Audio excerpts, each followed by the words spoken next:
Irmãos, na semana passada eu comecei lendo um texto, eu quero começar por ele novamente, só para que a gente se situe biblicamente na razão do que nós estamos falando. Eclesiastes capítulo 3, verso 11, você vai me ouvir falar, Eclesiastes capítulo 3, 11, sempre antes dessas explanações sobre a nossa história. Amém? Diz assim: Deus fez tudo formoso no seu devido tempo, também pôs a eternidade no coração do ser humano, sem que este possa descobrir as obras que Deus fez desde o princípio até o fim. Amém? Eu gosto desse texto porque ele começa fazendo uma afirmação: Deus fez tudo formoso no seu devido tempo. Amém, amados? Tudo que aconteceu na nossa história passa pelas mãos de Deus. Até mesmo aquilo que, humanamente falando, nós diríamos assim: puxa, parece que esse foi um momento obscuro da história, foi um momento ruim, uma história não tão bonita, uma história feia, mas mesmo assim, em todos os momentos Deus estava no controle. Tudo Deus fez formoso no seu tempo, e Ele pôs a eternidade no nosso coração. Nós sabemos que a eternidade,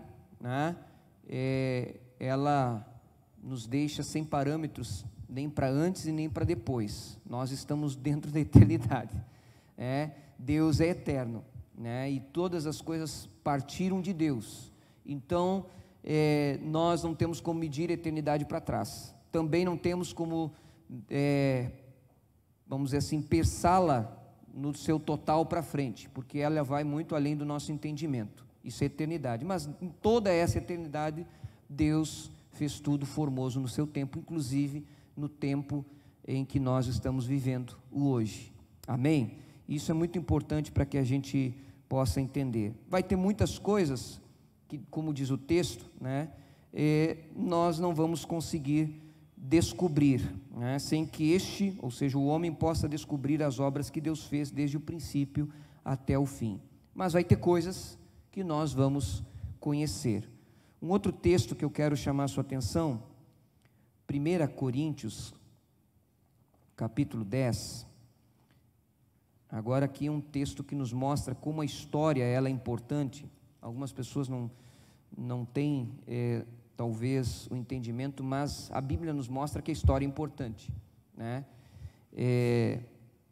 a gente deve aprender, com aqueles que foram bem-sucedidos na história, e a gente também deve aprender o que não fazer com aqueles que falharam na história. 1 Coríntios capítulo 10, o apóstolo Paulo, ele diz assim, olha só: ora, irmãos, não quero que vocês ignorem que os nossos pais estiveram todos sob a nuvem, e todos passaram pelo mar, e todos em Moisés foram batizados, tanto na nuvem como no mar. Todos eles comeram do mesmo alimento espiritual e beberam da mesma bebida espiritual, porque bebiam de uma pedra espiritual que os seguia, e a pedra era Cristo. Mas Deus não se agradou da maioria deles, razão pela qual ficaram prostrados no deserto. Agora observe o verso 6, é isso que eu quero chamar a sua atenção. Ora, estas coisas se tornaram exemplos para nós, a fim de que não cobicemos as coisas más como eles cobiçaram. Eu não vou nem ir adiante aqui nesse texto, porque a parte que eu quero chamar a sua atenção é o verso 6, Todas estas coisas se tornaram exemplos, Então a história, ela muito serve para nós hoje, É muito importante porque a gente aprende com a história, A gente aprende com os acertos, para que a gente possa de repente descobrir aí como fazer determinadas coisas, Como também a gente aprende com os erros, porque a gente aprende com os erros dos outros a não fazer aquilo, porque a gente já sabe o resultado, Se nós queremos ter um resultado igual, nós vamos fazer a mesma coisa. Queremos ter um resultado diferente, nós vamos fazer diferente. Então, isso é importante, eu quero chamar a sua atenção para isso. História é uma coisa que não é fácil, né? Exige de nós, exige pensar, exige estudar, exige pesquisar, exige procurar, né? Realmente é uma coisa que não é muito fácil, nem todos gostam. Eu não vou perguntar aqui quem gosta ou não gosta, porque muitos vão dizer, eu não sou muito chegado, tenho certeza disso, né? Mas como eu disse na semana passada, esta é a nossa história, é a história da Igreja de Deus, é a história do corpo de Cristo, e nós estamos fazendo uma linha até chegar nos dias de hoje, né? E exatamente aqui na Igreja Metodista Wesleyana de Santana do Livramento. Na semana passada, nós falamos a respeito do metodismo, né? A respeito de John Wesley. Está ligado aqui? Vamos ver. Tá. Nós falamos a respeito de John Wesley e mencionamos aqui desde os dias de Jesus, né? Viemos até os dias da Reforma Protestante, depois da Reforma da Igreja da Inglaterra e os dias de Wesley. Falamos a respeito da casa de Wesley, da infância de Wesley, da mãe de Wesley. Falamos aqui a respeito de alguns acontecimentos marcantes na vida dele, algumas datas marcantes também do metodismo, da expansão do metodismo, até que o metodismo chegue no Brasil, né? Então nós paramos ali, aonde falamos a respeito do início do metodismo em terras brasileiras, tá? Por isso que eu digo para você que não participou, para você entender o que nós vamos continuar falando aqui, você deve olhar o vídeo da semana passada, para que você possa fazer essa mesma linha de pensamento, até chegarmos nos dias de hoje. Eu apenas vou repassar da semana passada o ministério itinerante de Wesley. Wesley exerceu um ministério itinerante durante toda a sua vida, viajava uma média de 7.200 quilômetros por ano, pregou mais de 42.400 vezes, umas 15 vezes em média por semana. A assistência às suas pregações variava de 2 a 32.000 pessoas. Nos últimos anos de sua vida, ele era o homem mais conhecido da Inglaterra. Eu só quero fazer uma colocação que eu não fiz semana passada: 7.200 quilômetros a cavalo por ano, 42.400 vezes, foram mais ou menos os números, a média de pregações, né? Ali diz que ele pregava umas 15 vezes em média por semana. Então Wesley tinha o hábito de se levantar às 4h30 da manhã, ele ia para um lugar de oração, nesse lugar ele ficava lá provavelmente meia hora, 40 minutos, então ele fazia sua higiene, ia para né, o café, e às 5h30 da manhã, se não me falha a memória, ele tinha a primeira reunião em que ele pregava, e ambas as reuniões sempre lotadas. Então, só para que você tenha uma ideia do estilo de vida de John Wesley, né? Realmente é bem à frente do que nós podemos imaginar. Hoje nós vamos falar a respeito, né, das fontes de pensamento de Wesley. Esse comportamento de vida, esse estilo de vida de Wesley, ele não foi simplesmente uma obra do acaso. Isso foi algo que foi adquirido ao longo da sua caminhada, da sua vida, da sua experiência. E não só da sua vida, mas da vida dos seus pais. Como eu falei na semana passada, os avós de Wesley, eles já tinham um estilo de vida mais ou menos nesse nível. Nós vamos ver aqui, porque eles eram puritanos, nós vamos ver alguns hábitos dos puritanos. Falamos também quem eram os puritanos na semana passada. E nós vamos ver também que os pais dele eram pessoas extremamente também que tinham uma vida piedosa, né? E nós vamos ver o que significa isso quando falarmos sobre o pietismo. Mas aqui nós temos a primeira herança de crença de Wesley, a herança arminiana, né? Eu não vou entrar aqui no mérito do que é o arminianismo e nem o calvinismo, porque senão nós vamos levar um tempo mais, tá? Eu vou falar algumas coisas que o Wesley cria, né? Cria de crer, né? No sentido, está quase na hora, não está na hora, e ele cria, ele pensava, né? E era parte do seu entendimento, da sua concepção de salvação, eram essas doutrinas do arminianismo, tá? O Wesley, ele se declarava arminiano, né? Mas o que significa isso? Que ele não compactuava com as doutrinas a respeito de salvação, 100% delas, do calvinismo. Depois você pode pesquisar o que é o arminianismo e o que é o calvinismo. Como eu disse na semana passada, só para facilitar agora o nosso entendimento, são duas visões a respeito da doutrina da salvação diferentes, tá? São apenas duas visões diferentes a respeito da doutrina da salvação. Existem pontos do calvinismo que são, ambas são baseadas na Bíblia, mas existem pontos que são uma interpretação da Bíblia, segundo João Calvino, que é o calvinismo, e existem pontos da doutrina da salvação interpretados por Jacob Armínio, e por isso recebe o nome de arminiana. Vamos direto para essa herança. O que Wesley tem de arminiano? Os irmãos de Wesley seguiam bem de perto os diversos conceitos do arminianismo que influenciaram a Inglaterra, tá? A Inglaterra, a igreja da Inglaterra, ela estava sob forte influência arminiana. Conceitos como o livre-arbítrio, capacidade de responder à graça de Deus, aceitando-a ou recusando-a, e sendo assim responsável. O que Wesley quer dizer com isso?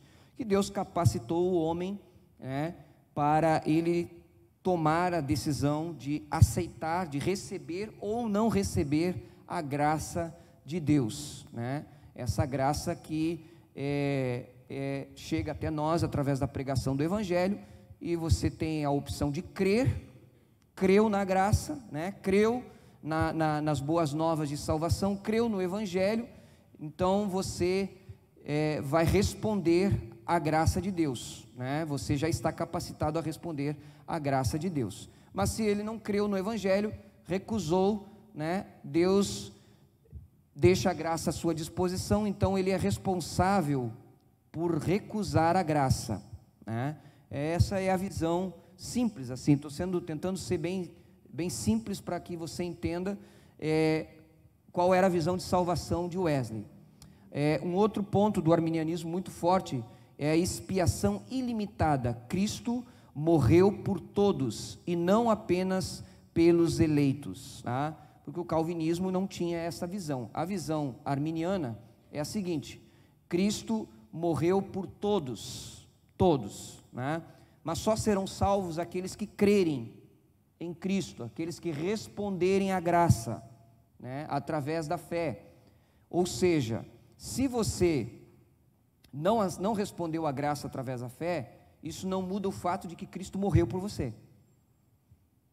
Você só não recebeu, não vai receber, não vai desfrutar da graça, porque você não está respondendo a ela.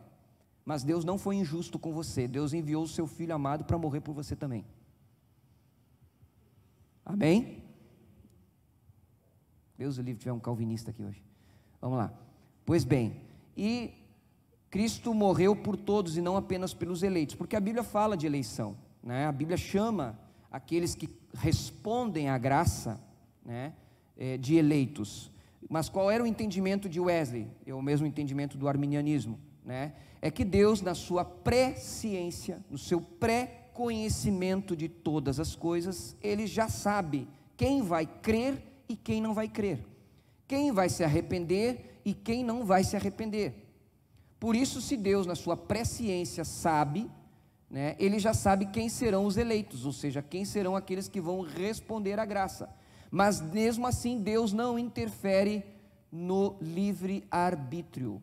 Aí uma das das muitas lutas, eu não quero entrar aqui no debate teológico do calvinismo, do arminianismo, mas muitas vezes uma das coisas é: pastor, mas o livre-arbítrio ele não anula a soberania de Deus? Não, irmãos, não anula, porque Deus, ele continua soberano independente da resposta que nós vamos dar.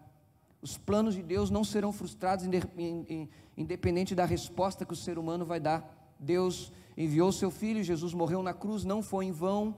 Ele vai salvar aqueles que crerem, né, vão morar a eternidade, e aqueles que não crerem, eles vão se apresentar diante do tribunal de Deus. Deus continua no controle e pronto, acabou, tá? Bom, aí se você não concorda, eu vou deixar para o pastor Júlio se entender com você. Amém? Aliás, ele está me assistindo agora da casa dele. Vamos lá. Muito bem, a graça resistível. Wesley entendia a possibilidade da pessoa resistir à graça, né? A possibilidade de cair da graça, ou seja, o indivíduo creu, ele está afirmado no Senhor, enfim, mas à medida da sua caminhada, vai endurecendo seu coração em relação às coisas de Deus, ele vai resistindo à obra do Espírito, né? Lembra daquele texto, não endureçais os vossos corações, enfim, e aí ele pode acabar caindo da graça. E outros conceitos mais do arminianismo. Essa é uma das heranças de Wesley, ele acreditava nisso, era isso que ele pregava. A herança anglicana, bom, não tem nem muito o que falar, né? Wesley era um sacerdote da igreja anglicana, né? Nasceu em um berço de uma casa pastoral anglicana, e ele acreditava em todos os dogmas e doutrinas da igreja anglicana. O metodismo, quando ele, eu quero só fazer um parênteses aqui, que eu falei todos, né? Não todos, quase todos.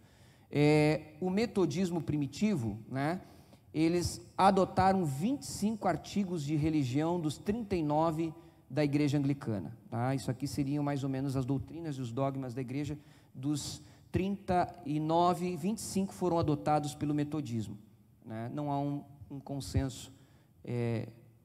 O metodismo só se separou da igreja anglicana após a morte de Wesley, né? A única exceção a esta palavra é que nos Estados Unidos, na colônia inglesa, americana, inglesa, né? A igreja metodista, no final da vida de Wesley, ela acabou sendo criada, né, contra a vontade de Wesley, mas quase que Wesley ficou sem argumentos, vamos dizer assim, porque os caminhos estavam divergindo muito entre o metodismo e a igreja anglicana, né? Começou a ficar quase que insustentável. Então ele foi vencido na sua vontade, mas ele morreu anglicano, e o metodismo só se separou mesmo na Inglaterra e na Europa após a morte de John Wesley. John Wesley não dividiu a igreja. Alguns dizem que ele dividiu a igreja, isso está errado. Ele morreu sacerdote anglicano. Agora, o pietismo, a herança do pietismo, movimento que surgiu na Alemanha, que procurava reformar a igreja luterana e buscava desenvolver a fé pessoal dos crentes, né? Eles seguiam aquilo que foi publicado aqui por Philip Jacobi em 1635 a 1705. Ele publicou um livro chamado Pia Desideria, que tornou-se o programa do pietismo que muito influenciou Wesley, tá? Então, na igreja da Alemanha, como eu falei na semana passada, não houve apenas o avivamento da Inglaterra. Nesse meio tempo, depois da reforma protestante, nós tivemos alguns avivamentos acontecendo em outras partes da Europa, né? Em outras partes da Europa, por exemplo, não só na Europa, né? A própria América, nos Estados Unidos, nós temos ali, mais ou menos paralelamente à vida de John Wesley, nós temos Jonathan Edward, né? Que é um outro homem que foi extremamente usado por Deus, só que já foi na América, né? Mas mais ou menos próximos em termos de serem contemporâneos, tá? E na Alemanha também, né, depois da Reforma Protestante, havia ainda na Igreja Luterana muitas coisas do catolicismo, né, não foram deixadas para trás. Muitos dogmas, muitas questões que na verdade não eram bíblicas, né? Porque Martinho Lutero ele foi incisivo na questão doutrinária da salvação, mas em termos de culto, em termos de adoração, né, em termos de liturgia de culto, ele não foi muito além do que talvez a música, né, que foi uma das áreas que a reforma abrangeu bastante, mas ele não foi muito profundamente na reforma do culto, né? E aí um mérito de John Calvino. João Calvino foi muito bom na doutrina de culto. O culto que nós temos hoje, muito ele é fruto da interpretação bíblica, né, de Calvino, tentando trazer a igreja de volta para o centro. Agora eu falar isso numa igreja metodista é pedir para ser apedrejado, né? Mas não tem problema, porque João Calvino realmente foi muito bom, e se você ler e ver, estudar como ele tratava a questão do culto na igreja, né, você vai ver que ele simplesmente foi e bebeu da fonte, ele foi a igreja primitiva, né? Nós não podemos negar isso em hipótese alguma. E John Wesley, né, ele é muito influenciado por esse movimento da Alemanha que procura reformar a igreja anglicana. E qual era o propósito desse movimento? Era trabalhar a questão pessoal, do relacionamento pessoal com Deus. Ou seja, eles queriam trazer os crentes para um relacionamento pessoal com Deus mais profundo, né? E diferente do que estava acontecendo na igreja luterana. Qual eram os pensamentos que influenciaram Wesley, né, do pietismo? Por exemplo, os cristãos deveriam se organizar em pequenos grupos para estudar as Escrituras. Você vai ver que tanto nos puritanos, aqueles que estavam procurando trazer uma reforma dentro da igreja inglesa, como no pietismo, que está tentando trazer uma reforma dentro da igreja luterana, os pequenos grupos já começam a serem sugeridos. Por quê? Porque na igreja, muitas vezes nos cultos, nas reuniões, aquele povo não era alimentado espiritualmente falando, né? A igreja anglicana estava vivendo um caos doutrinário, havia muita imoralidade por parte dos clérigos, muito desvio da palavra, né? Muitas coisas erradas. Os pobres não podiam se assentar nos bancos da igreja, eles não eram aceitos dentro dos templos, e essa foi uma das razões porque Wesley não conseguiu mais pregar dentro da igreja, mesmo sendo sacerdote anglicano, porque Wesley ele ia, evangelizava nas ruas, ele ia nos lugares mais terríveis, né, e trazia aquelas pessoas para dentro da igreja. O metodismo ia lá, trazia um assistencialismo para aquelas pessoas, ajudava elas, e aí elas ficavam com sede de Deus e queriam conhecer o Senhor. O Wesley vinha e trazia para onde? Para a igreja. Mas a igreja anglicana era um lugar elitizado, que não queria os mendigos, que não queria aqueles que trabalhavam nas minas de carvão, nem os seus filhos, né? Essa é a realidade daquela época. Então, as pessoas não se alimentavam espiritualmente falando da igreja. E aí vem, então, esse pensamento dos pequenos grupos. Os pequenos grupos, eles começam a surgir de uma forma muito, muito forte. Então, você já começa a perceber. Na história de Wesley, antes dele ter a sua experiência do coração abrasado, quando ele vai para a Universidade de Oxford, ele lá começa a se reunir em pequenos grupos com outros jovens que estavam lá e que também queriam conhecer o Senhor, para estudar a Bíblia. Eles tiveram apelidos como metodistas porque eles eram metódicos, eles tinham hora para começar, hora para terminar, eles tinham todo um padrão de estudo que era repetido, né? Talvez muito por causa da criação que ele recebeu da Susana Wesley, que nós falamos na semana passada, e eles receberam alguns apelidos: metodistas, traças de Bíblia, né? Também era um dos apelidos que eles receberam. E esses pequenos grupos, também mais adiante, né, também foram conhecidos como Clube Santo, né? também foram conhecidos como Clube Santos.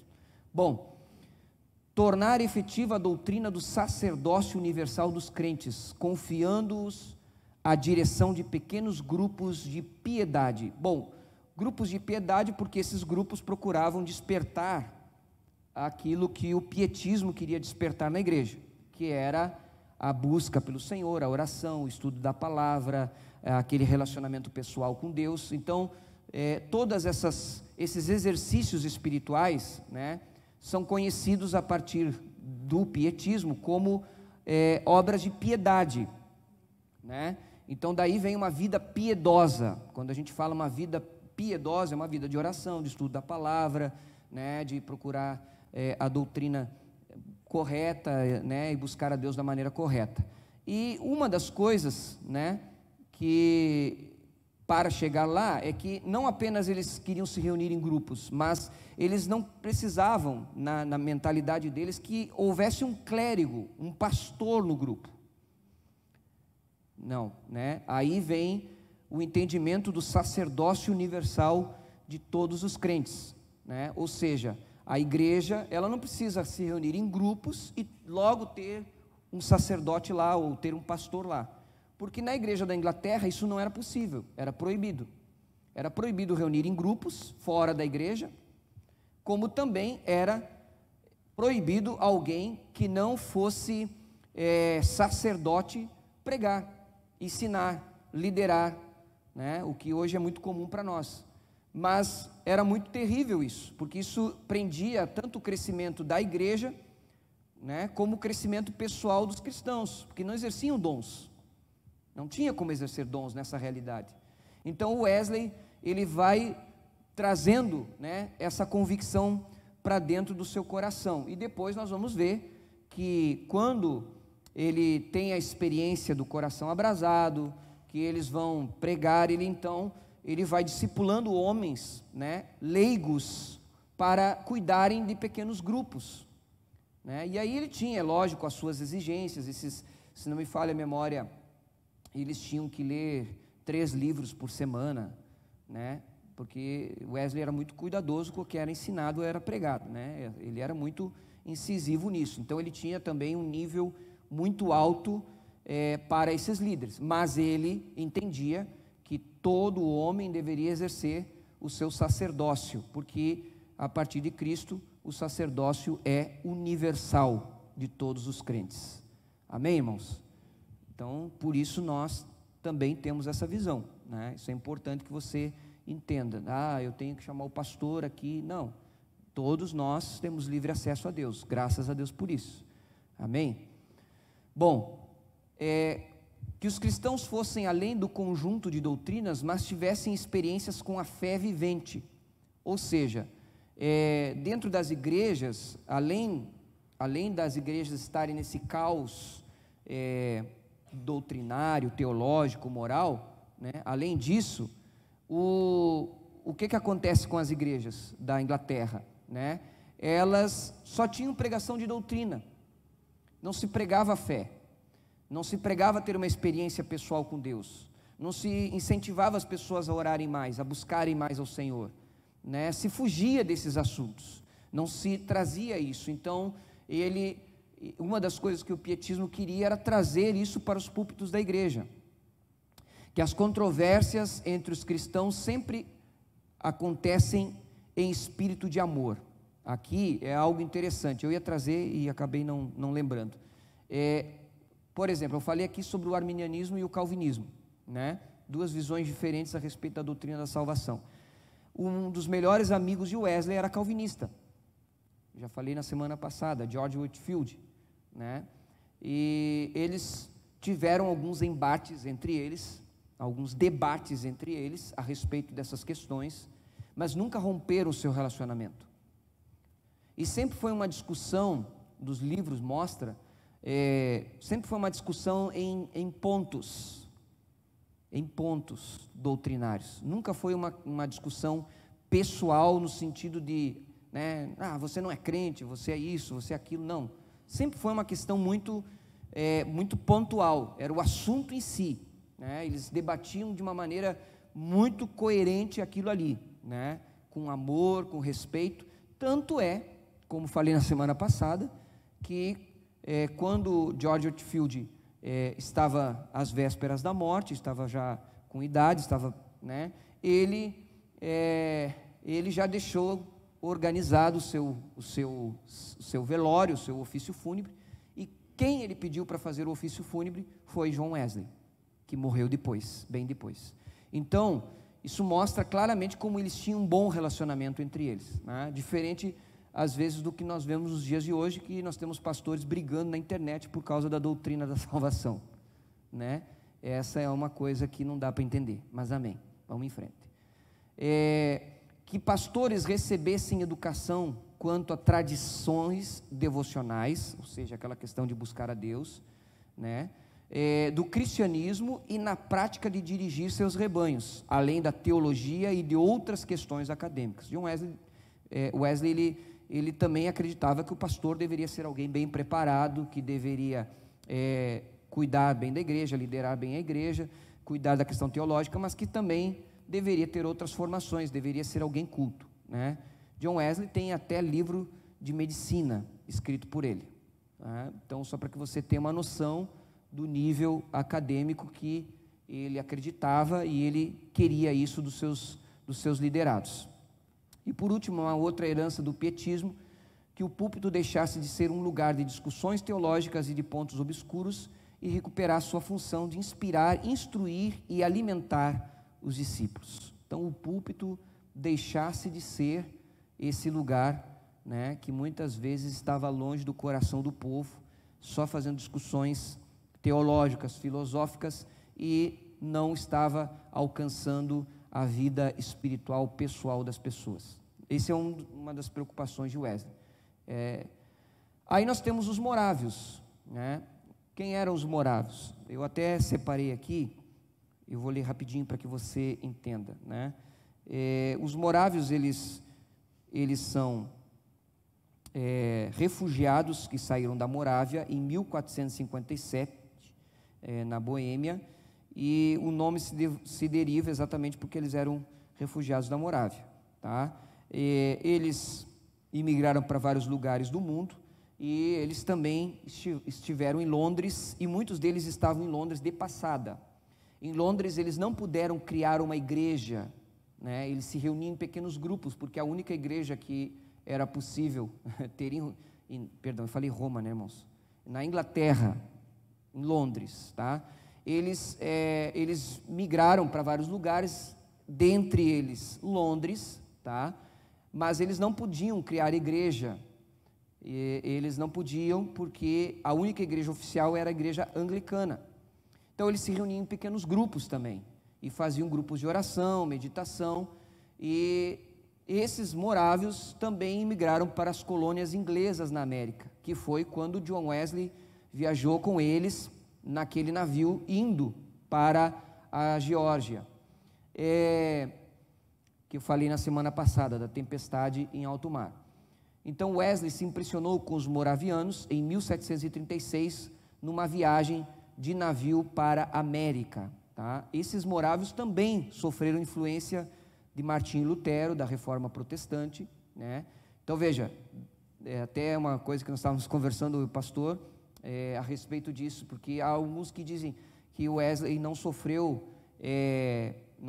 diretamente uma influência da Reforma Protestante, mas se nós observarmos os movimentos que trabalharam na formação do pensamento dele, tanto o pietismo, né, que nós acabamos de ver, que é diretamente da igreja luterana, como os morávios, que também receberam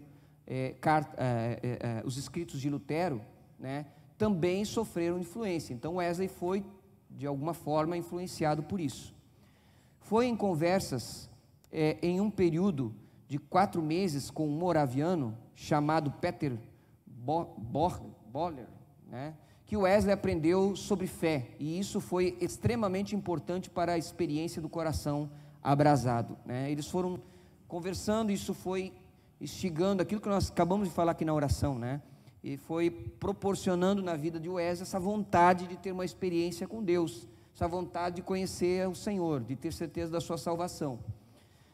No dia 24 de maio de 1738, em uma reunião de uma sociedade morávia, daí também vem o nome Sociedades Metodistas, né? Nasce daqui, que teve a experiência do coração abrasado. A influência dos puritanos, né? Falamos um pouco semana passada. Os avós de Wesley eram puritanos. Os puritanos eram aqueles que queriam uma reforma, né? Queriam purificar a igreja anglicana. Os avós de Wesley eram puritanos. A sua mãe, né? Também foi na sua juventude, não a sua mão, a sua mãe. Os puritanos surgiram com o desejo de purificar a igreja anglicana das influências do romanismo presente ainda entre os protestantes, né? E foram os puritanos que criaram as reuniões em sociedade em 1670, métodos muito usados por Wesley, né? Então isso já vinha sendo construído, né? Vê que o metodismo ele é um movimento de Deus de avivamento que Deus vem cercando. É isso aqui que nós devemos parar e pensar, né? Deus vem cercando. É tamanho o propósito de Deus de avivar a igreja, de despertar a igreja para a obra missionária, para o crescimento, para a expansão, para o sacerdócio universal dos crentes, para a pregação do evangelho, que Deus vai cercando de várias maneiras, né? Bom, a herança reformada, né? Diário de Wesley, 24 de maio de 1738. Esse é o dia do coração abrasado. Vamos ver o que ele fala a respeito da experiência que ele teve. Enquanto Lutero, né, descrevia a mudança que Deus opera no coração mediante a fé em Cristo, senti meu coração estranhamente aquecido, senti que confiava em Cristo e nele somente para minha salvação. Tive então a certeza de que Ele tinha removido os meus pecados, sim, os meus, e me salvado da lei do pecado e da morte. Ele estava numa reunião de oração dos morávios, em que foi lida a explanação de Martim Lutero a respeito da carta aos Romanos, e lá foi tratado o assunto da salvação, né, pela graça mediante a fé e não por obras, que Wesley só conheceu um evangelho das obras na sua vida, até essa experiência.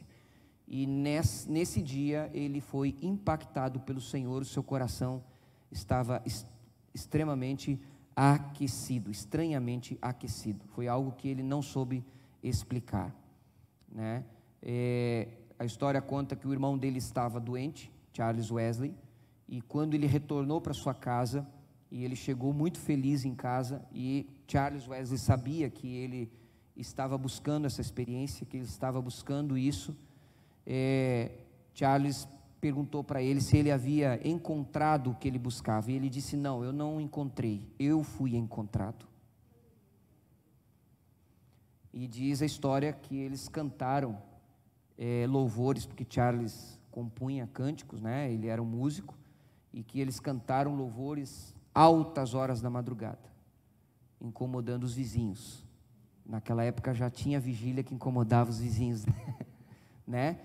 E é interessante dessa experiência, porque nós estamos falando de alguém que não quebra as regras, que tem hora para dormir, que tem hora para acordar, de alguém totalmente metódico na sua vida, mas que essa experiência mexeu totalmente com o entendimento, né, de Deus na vida dele. Ele entendeu, não preciso simplesmente seguir regras, métodos, né, mas eu tenho que ter essa experiência pessoal no meu coração com Deus, amém? Isso é importantíssimo.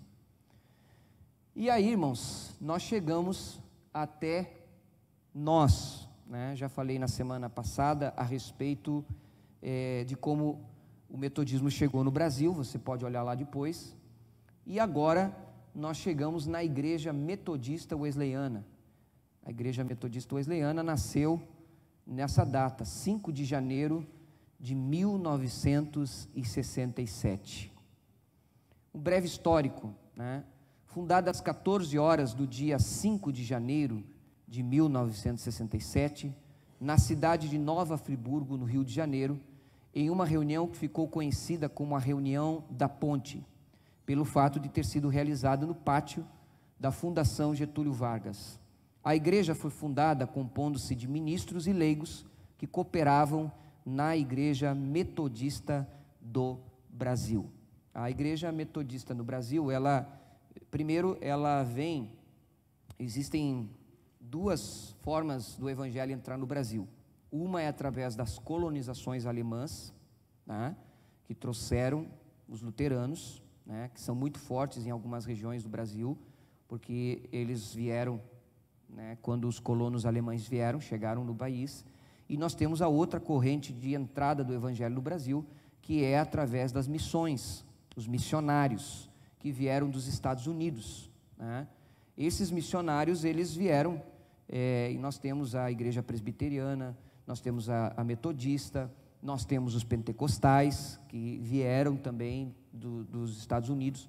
E, inclusive, os pentecostais, eu estava olhando hoje na história, e me chamou a atenção que é interessante que eles têm uma origem metodista muito forte nos Estados Unidos. Inclusive, o avivamento da rua Azusa, é Azusa, né, que fala, ali era um povo de origem metodista, né? Então, você vê como Deus vem trabalhando, que no Brasil ela não começa em um avivamento, mas que lá na frente Deus vai trazer ela de volta para essa realidade. Muito bem, você vê ali que a igreja foi fundada compondo-se de ministros e leigos que cooperavam na Igreja Metodista do Brasil. Os motivos do desligamento, né, ali está do desligamento da Igreja Metodista do Brasil. O desligamento deu-se por ocasião do 11º Concílio Regional da Igreja Metodista do Brasil, com base na doutrina do batismo com o Espírito Santo, como uma segunda bênção para o crente e na aceitação da obra pentecostal, incluindo os dons mencionados na Bíblia Sagrada: sabedoria, ciência, dons de curar, né, porque é no plural, dons de curar, operação de maravilhas, profecia, discernimento, línguas e interpretação de línguas, bem como os cânticos espirituais, as revelações e visões, acrescentando-se ainda a realização da obra do avivamento espiritual, os cânticos de corinho, as orações pelos enfermos e os cultos sem liturgia e protocolos. Então, esses foram os motivos pelos quais a Igreja Metodista Wesleyana nasceu, né? Eu não sei se tem mais aqui. Tá, então eu vou falar um pouquinho, só para frisar, porque é importante, né? Assim como o Wesley morreu anglicano, a Igreja Metodista Wesleyana também não nasceu de uma divisão. Isso é muito importante que se diga. Esses ministros e leigos foram batizados no Espírito Santo em reuniões da Igreja Metodista do Brasil e receberam uma carta da igreja ou dos seus pastores, falando que eles estavam proibidos de falar em línguas estranhas nos cultos da igreja, de terem a manifestação desses dons que estão citados ali, de vários desses dons. Eles não estavam autorizados a fazer, sob risco de exclusão, sob pena de exclusão. Bom, na verdade, eles foram convidados a se retirar da Igreja Metodista do Brasil, né, fica mais bonito dizer assim, no 11º Concílio Regional da Igreja. Eles saíram, eles visitaram outras denominações pentecostais na época, que já existiam, que já haviam saído também da Igreja Metodista do Brasil. Um exemplo que tem tudo a ver conosco aqui em Santana do Livramento: a Igreja do Avivamento Bíblico, que nasceu em 1946. Ela também é fruto de avivamento no meio da Igreja Metodista. 3 pastores, depois se tornaram pastores, mas eram seminaristas, que estudavam na faculdade metodista em São Paulo, foram batizados com o Espírito Santo dentro do seminário. Imagine o que aconteceu. Foram também convidados a se retirar. E essa posição da Igreja Metodista do Brasil já foi retratada. Só alguns entenderam. Eles reconheceram que eles erraram. Eles foram lá na nossa igreja, lá em Xerém, no centro de convenções da Igreja Metodista Wesleyana, e pediram perdão, porque eles reconheceram que erraram. E o desejo da Igreja Metodista do Brasil era que a Igreja Metodista Wesleyana voltasse, o que hoje é inviável, dada a estrutura da nossa igreja, está muito diferente da estrutura da Igreja Metodista, e hoje isso não cabe mais, né? É a consequência que ficou. Mas hoje existe inclusive um movimento metodista no Brasil, das igrejas de origem metodista, de herança metodista, que estão buscando se unirem para buscarem avivamento de volta. Há cultos que são feitos no mês de maio, na Semana do Coração Abrasado, em algumas igrejas, né? Igrejas que têm origem metodista, por exemplo, como eu já citei, o Avivamento Bíblico, a Igreja do Nazareno, se não me falha a memória, a outra igreja metodista, que eu acho que é a Metodista Livre, se não me falha a memória também, e o Exército de Salvação, também é de origem metodista, né? E outras denominações que vieram a surgir no decorrer dos anos. Amém, amados? Então, Deus nos honrou, graças a Deus por isso. Eu digo nos honrou porque mostrou que na verdade não tinha nada de herético e nada de errado, mas na verdade era Deus trabalhando no meio da sua igreja mais uma vez. Amém? Já estou chegando quase no encerramento de hoje, né? A do próximo vai ser bem mais light, hoje ainda era mais complicado. O novo logo da igreja, né? Você percebe ali o primeiro logo, né? Que era as iniciais, Igreja Metodista Wesleyana, e o logo atual, que é a cruz sobre a terra, né? Ali, o coração abrasado de Wesley, tentando chamar atenção para a questão das manifestações do Espírito, e a cruz, ela vai apontando para o céu.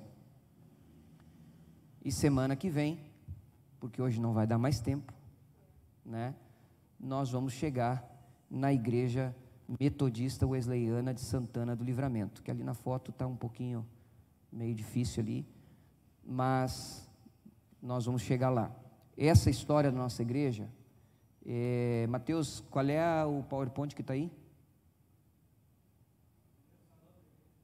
Não, o número, PowerPoint, qual? 30. Nós temos daqui até o final, mais do que o dobro do que está aí, só de fotos, tem vídeos, e nós ainda estamos procurando, porque teve uma foto que sumiu, nós estamos atrás dela. Se alguém encontrar, por gentileza, a foto da inauguração deste templo aqui, quando se inaugurou aquela placa ali, estava presente o pastor Vanderlei Batista de Melo, pastor Elias, foi num concílio regional de 2010, isso, por gentileza, se alguém tiver na sua casa, nos ajude, porque nós estamos deixando tudo isso. Já existe um arquivo da igreja, né, Samuel, que o irmão Edgar contribuiu aqui durante muito tempo, né, irmão Edgar, juntando esse material. Isso é extremamente importante, porque você pode parar e pensar assim: pastor, isso para que nos serve? Serve para você ver por onde nós passamos, o que Deus já fez nesse lugar, quantos pastores já passaram por aqui, aonde Deus já operou nessa cidade através dessa igreja, né? Para você ver que nós temos uma igreja que tem credibilidade na cidade. Esses dias veio um advogado que estava trabalhando para o meu pai, já faz uns meses isso, e ele veio de Uruguaiana, e eu precisava ele precisava falar comigo. Eu estava aqui na igreja e não ia dar tempo de eu ir encontrar com ele. Eu pedi para que ele me encontrasse aqui na esquina, e quando ele chegou aqui na esquina, nós nos encontramos aqui para conversar, e ele falou assim: essa é a igreja que vocês vão? Eu disse: sim, essa é a igreja. E ele estendeu a mão para mim e disse assim: parabéns, isso é sinal de credibilidade na cidade, porque para ter uma estrutura como essa, é porque é gente muito séria que trabalhou muito. Então, irmãos, Deus nos usa também através do testemunho, né, de que nós somos uma igreja séria, uma igreja comprometida, uma igreja que deixou marcas na cidade, amém? E isso passa, né, pela história do povo de Deus, como nós ouvimos hoje aqui nos testemunhos, né, irmã Marta? Batismo com o Espírito Santo, das crianças que hoje não são tão criança, alguns até acho que vão aparecer por aí, né? Então, semana que vem eu espero você, amém? Eu sei que essa parte de hoje, parece ser uma parte muito cansativa, mas por que nós colocamos essas fontes de pensamento, tá? Só para que você compreenda. Porque logo lá na frente o pastor Júlio vai trabalhar a respeito das doutrinas da igreja, e você vai observar que muitas das doutrinas da igreja, elas têm uma ligação, uma influência, né, histórica naquilo que já aconteceu no metodismo no passado. E também nós vamos falar de pequenos grupos lá na frente, de GECEL, e você vai ver que também não é nada novo, ninguém está inventando a roda. Na verdade, nós estamos como igreja, e esta é a visão da igreja metodista wesleyana. Tá? No passado se falava, os GECELs é uma das visões da igreja de crescimento, mas agora foi decidido, né, pelos bispos da igreja, que é a visão de crescimento da igreja metodista wesleyana, e isso vai trazer uma mexida muito grande. Mas você vai ver aqui na história que nós já tivemos grupos familiares que trouxeram muito fruto também. Então é Deus nos chamando para o nosso lugar, amém, amados?